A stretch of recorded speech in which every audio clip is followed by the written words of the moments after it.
A live look out at Steamboat right now. Gorgeous no matter what the conditions are, but especially beautiful when you got some fresh powder out there. Meanwhile, on the Front Range, we're getting some snow of our own. We'll get to all of that in just a few seconds. Good morning, everyone. I'm Jordan Chavez. And I'm Corey Rose. On top of the snow, it is just downright frigid this morning. Let's get a check of the forecast with senior meteorologist Chris Bianchi. Good morning. Good morning. That's the reason why we have a weather impact alert through Thursday morning. It's not just the snow.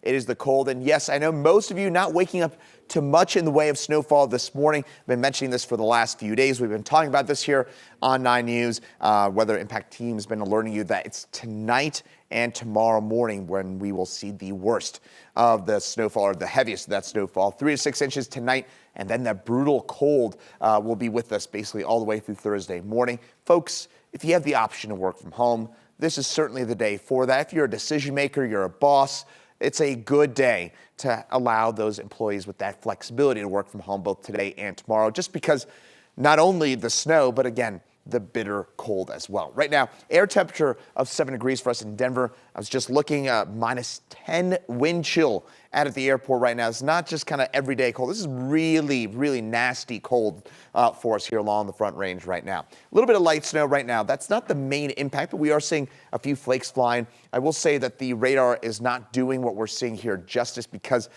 the radar it moves out horizontally and vertically. And so those vertical beams cannot pick up on this very shallow snow that we're seeing right now. That snow is very close to the surface, so when that radar beam goes up, it's just not picking up on those shallow surface clouds, and as a result, it's not showing everything that we're actually seeing here in town right now. So point being, it is snowing very lightly in most spots. Light snow through today. I'm not concerned about the snow through most of the day today. It's not until kind of mid to late afternoon that we get the real deal heavier snow that moves on in between about 4 p.m. and 6 a.m. tomorrow morning. A good 3 to 6 inches of snow on the way. That snow will end tomorrow morning. More details on all this, time it out for you with full look at your totals and just how cold it gets coming up as well in my full forecast in just a few minutes.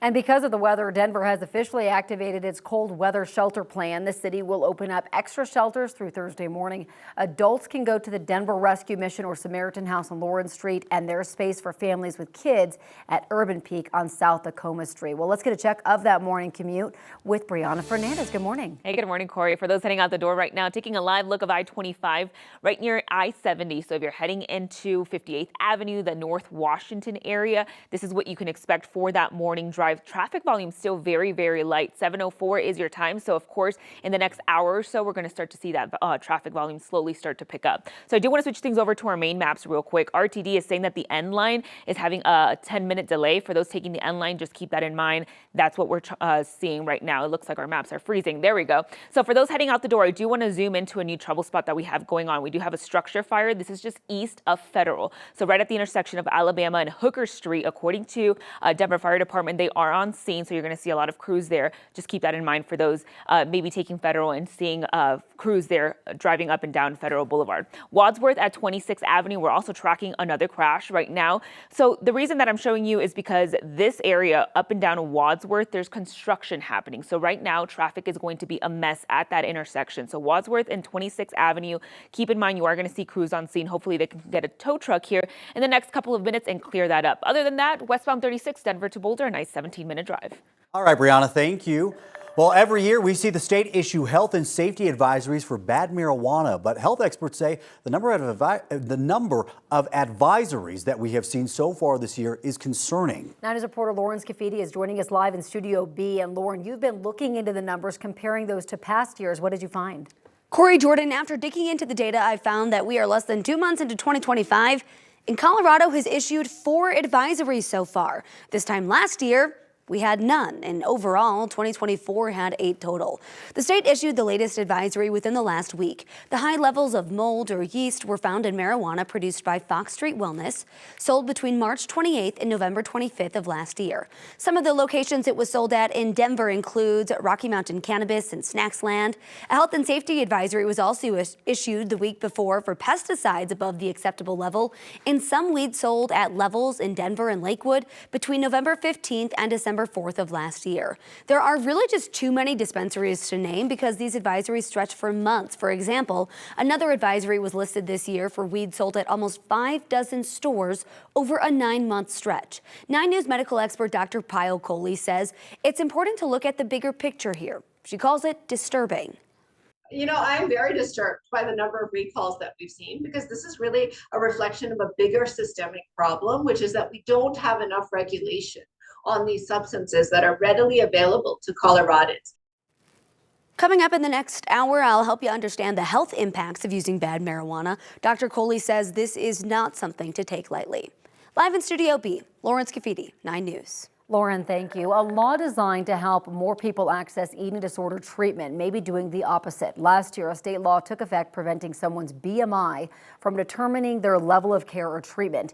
Eating disorder experts say the law was written with the best of intentions, but because you can't use someone's body size to be considered with treatment, it's allowing insurance companies to stop covering some treatments once a patient is on the path to getting better. And doctors say that is exactly when patients need the care the most. And insurance will say, well, it looks like they're healthy enough to do this at a lower level of care. And so we used to be able to say, yes, but they're still very underweight. And so when I've said that recently to insurance companies, yes, but they're still very underweight, they'll say, oh, I can't consider that as a part of their medical necessity for care. Dr. Wassenaar says they're working with the Behavioral Health Association and advocates to find a path forward for this law that can be inclusive to everyone in need of treatment. She says all they want here is to make sure it is not insurers or lawmakers, but the medical providers determining care. Well, you probably associate the pungent chemical of formaldehyde with preserving dead bodies. But did you know it's also used in cosmetics? How much longer? Well, that remains a big question right now. The FDA proposed banning the chemical in hair straighteners where it is commonly used. The problem is that the chemical is a known carcinogen, but the Trump administration has issued a freeze on all new rules that haven't been sent to the Federal Register yet. That means the ban could die or it might just be delayed. It may also be revised to limit the amount of formaldehyde allowed instead of banning it outright. The Teller County Sheriff says they're going to start more coordination with immigration agents. It's part of an agreement with ICE that's been tied up in a court battle for years. During the first Trump administration in 2019, Republican Sheriff Jason Mikesell entered an agreement with ICE through the agency's 287G program. That program allows local law enforcement agencies to have their deputies or officers trained to perform some duties of immigration officers. The ACLU sued the sheriff's office in part because Teller County was holding people on behalf of ICE for longer than their sentences, which is illegal under state law. Just last month, the judge ruled that the sheriff's agreement can stand, but said people cannot be held longer than their sentences if it's based on a request by ICE. The sheriff says the 287G agreement will be limited to their jail. Deputies will be allowed to look into a person's immigration status only after they have been arrested for another crime.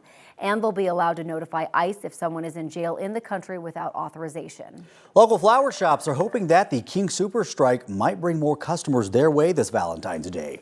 Union workers for King Soopers started a 14-day strike last week. The union president says that the strike is about unfair labor practices, a claim that the company denies. It started last week of Super Bowl Sunday and Valentine's Day, 2 big shopping days for grocery stores. Small businesses like Edmore Florists hope that the strike will encourage customers to shop local this year, knowing that King Soopers may be short on supplies. There's nobody to restock it. There's nobody to make it. There's nobody. So it's just, even if they do go in, it's bare bones. Why not come on down the street and go see what you can get here? Edmore Flores says that they will likely extend their hours this week to tailor to potential new customers. We did reach out to the union as well as King Soopers to see if both sides are negotiating again, but we have yet to hear back.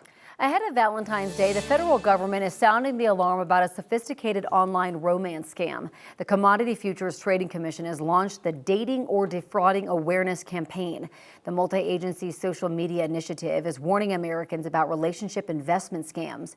According to the agency, fraudsters use fake profiles on dating apps and even wrong number text messages to target possible victims. The scammer would claim to have made a lot of money trading cryptocurrency. Victims are told to convert their dollars to cryptocurrency and send it to a scam website for ways to earn extra money. The federal agency says never trade or give money to people you don't know online.